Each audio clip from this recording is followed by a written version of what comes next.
mind freeze. I don't know what I was arguing, but yeah, obviously you got to get rid of that. You got to argue that first, and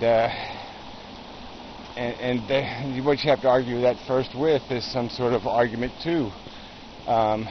You need to do more research, or you need more facts, and so then you're having to do this tedious thing of saying, well, look, here's the goddamn biological evidence, here's the physics, here's the geology. Here's all the stuff we got about what the hell we are and why we are. And nowhere in all of that evidence is there any indication of anything magical or knowledgeable or wise. And there's every indication that it's very unwise, that it's driven by what we know to be crude and stupid goals and ambitions. If they could be converted into an ambition, they would be described as dumb and ignorant and crude and wasteful.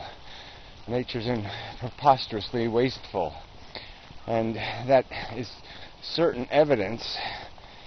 Certainly when you pick at it and explain it thoroughly, it is quite certain evidence that it's that this life thing is not got a productive yield possibility. That it does have every reason to fail and very little reason to succeed. That if we're going to claim it is succeeding, we're going to have to demonstrate somehow how the monkey wrote Shakespeare, how the retard accomplished the brilliant creation. We're going to have an explanation for the savant, that we're claiming the idiot was capable of. And I don't think people can do that, and that's the argument I'm looking for from people. And so far I haven't found it or gotten it, anything rational. So that sort of brings me back to Pyro.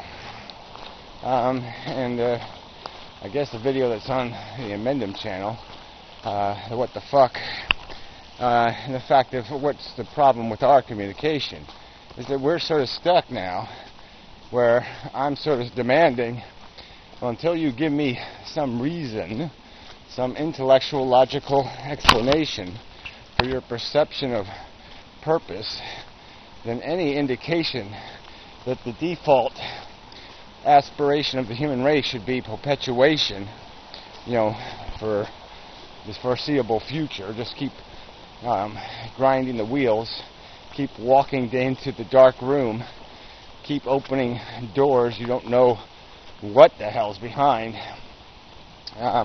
until he can explain to me why there's any cause and evidence to believe nature got it right.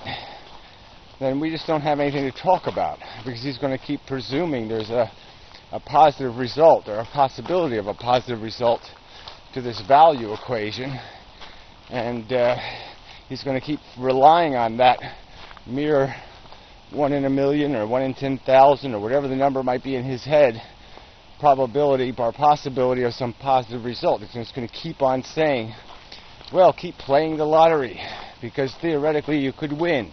And if you win, it'll be so much and so big and so great that it's going to be worth losing the $1 a million times. That's how he figures it. He figures it's okay if you lose, the human race loses 5 million single dollars if one day it wins the $1 million. And first, that math is crap. That's pretty dumb. And second, he hasn't demonstrated that $1 million prize has any real prospect or hope.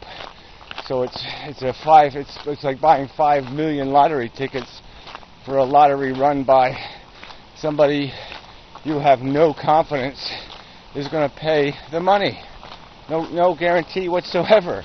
You could just be lying to your face. Why would you spend $5 million in a $1 million lottery, especially if the lottery is being run by a guy who has no credibility regarding any potential to pay off if you win. So that would be my metaphor to the circumstance, and that's why me and Pyro, maybe we can have a conversation here and there when it's light and easy, but when I'm in the middle of some other philosophical discussion about the origins of life and consumption and reproduction, I'm not going to have it distracted and destroyed by having to go back to and argue his theory of, magic good potential. Like there's some kind of, good force, and if we tap our heels together 3 times and say, there's no place like home, all of a sudden the horror will turn into the land of Oz, and all will be okay. Well, he's got to prove that crap. So anyway, horseflies are really insanely bothering me. Till next time. And such. It's important, the and such. Yep, the devil's in the and such. Yeah. Next time.